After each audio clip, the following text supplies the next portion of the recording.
Caio, Não. e quem você pensa que são esses espíritos, Caio, a seu ver?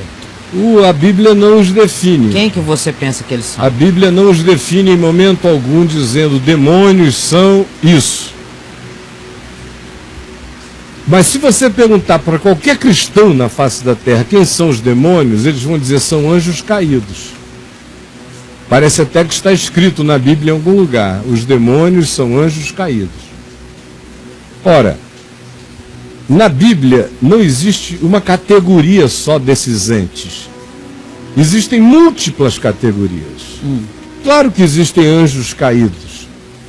Satanás é descrito como um querubim, o querubim da guarda, o mavioso, a estrela da manhã, a luz, que surtou com seu próprio narcisismo e caiu na treva da sua própria soberba. E mergulhou em malevolência indescritível. Com ele, a Bíblia diz também que outros foram. Então, essa é uma categoria de presença espiritual caída. Mas não necessariamente a gente tem que dizer que um demônio é um anjo caído que entrou numa pessoa. Porque quando você vê a descrição espiritual, da cosmologia espiritual do Novo Testamento, você tem aqueles entes que Jesus simplesmente chama de espírito imundo. Espírito imundo sai dele. Aqueles que ficam pegando pessoas, sacudindo em sinagoga, balançando para lá e para cá, que a gente lê nos evangelhos, como é que Jesus os designa? Espírito imundo. E não diz quem são, nem a procedência, nem o nível, nem a hierarquia, nem nada.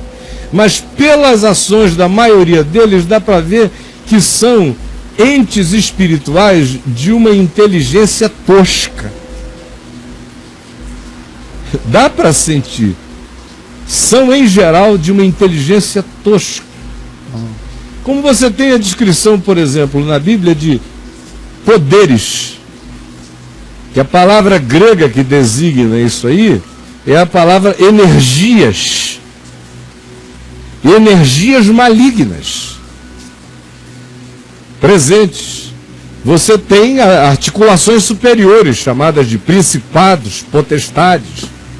Você tem outras superiores a essas, chamadas tronos.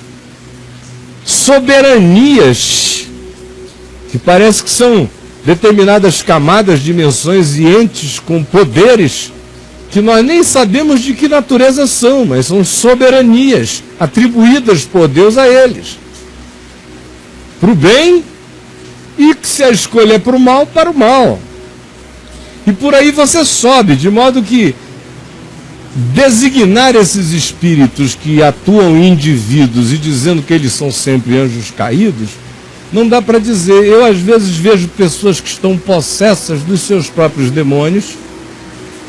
Não é nada de fora, é um psiquismo demoníaco que penetrou a pessoa pelo medo, pela culpa, pela angústia, mas funciona nela como um demônio. Outras vezes eu vejo um psiquismo que a pessoa desenvolveu ser penetrado por uma força espiritual do mal, e aí essas são as piores possessões para serem libertadas. É quando o indivíduo já tinha um psiquismo demoníaco, especialmente aqueles treinados na religião, na igreja, que desenvolveram um certo estereótipo de como demônios são e desenvolvem esse psiquismo dentro deles. Quando possessos ficam, é horroroso o caminho da libertação. Você tem aquelas outras manifestações que são nitidamente superiores e raras de possessão, que são aquelas possessões em que você sente que você está lidando com um ente demoníaco superior de nível angelical. Mas não é todo dia que você encontra nesse nível. A maioria é aquela coisa rasteira que Jesus designa como espírito imundo e que tem essa obsessão por ocupar corpos e que são extremamente territoriais, como nos ensina o Evangelho de Marcos, quando descreve a história de Jesus com o gadareno. O Evangelho de Marcos nos diz que quando os demônios vão deixar o gadareno, eles dizem a Jesus: Se tu nos mandas sair, não nos mandes para o abismo.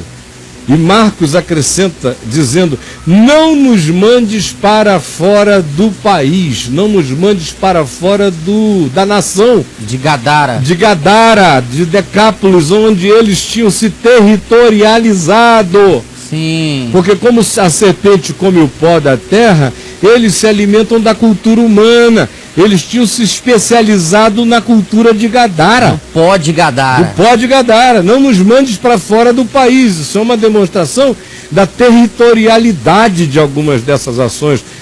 O que está também implícito no que Jesus diz. Volta para a casa de onde saiu. Volta para a casa de onde saiu. Mostra essa territorialidade. No caso do documentário, tinha uma territorialidade em relação à casa.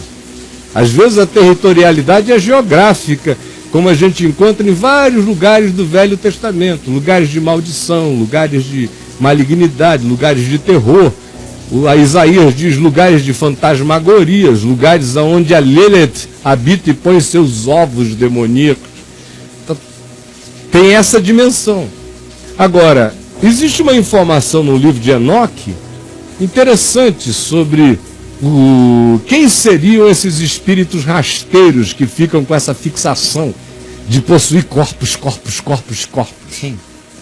No livro de Enoque, que é citado na Bíblia, na Epístola de Judas, portanto, não só Judas, mas Paulo, Pedro e outros levaram profundamente a sério coisas do livro de Enoque, tanto é que mostraram em muito do que disseram as influências do que lá se lê.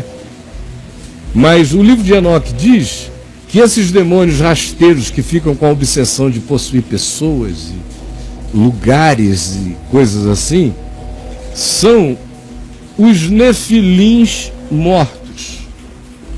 São aqueles filhos dos Benai Elohim, os anjos que caíram, na outra queda, não na primeira, na queda dos Benai Elohim, com a fixação erótica pelas filhas dos homens, naquela ânsia de reprodução e de imiscuimento na natureza e de hibridização e de produzir mutação na criação, na terra. Sim.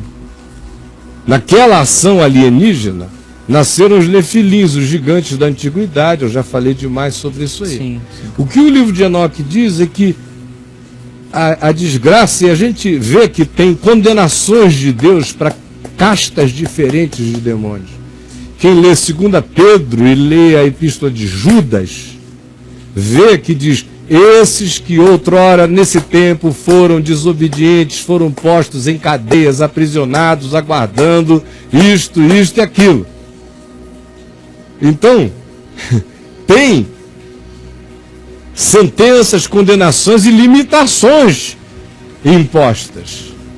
E o livro de Enoque diz que como a fixação dos pais dos nefilins, daqueles anjos que possuíram as filhas dos homens, era entrar em corpos, era possuir corpos, os nefilins carregaram sobre si a maldição da fixação de, uma vez mortos, viverem o tempo todo querendo penetrar corpos humanos. A descrição do livro de Enoque é: transformaram-se como nuvens rasteiras sobre a terra, procurando lugar de repouso em habitações humanas. Por causa dessa fixação de possuir. Faz uma lógica psicológica extraordinária neles. Já que a Bíblia em momento algum diz espíritos imundos num homem são isto, aquilo, aquilo. Não diz. O que diz é a teologia católica, que a protestante assumiu, mas a Escritura em si não carrega tal especificidade. Ao contrário, abre leques e manda a gente exercer discernimentos. Tem gente dizendo alguma coisa aqui já, porque eu estou precisando ir ali dentro rapidinho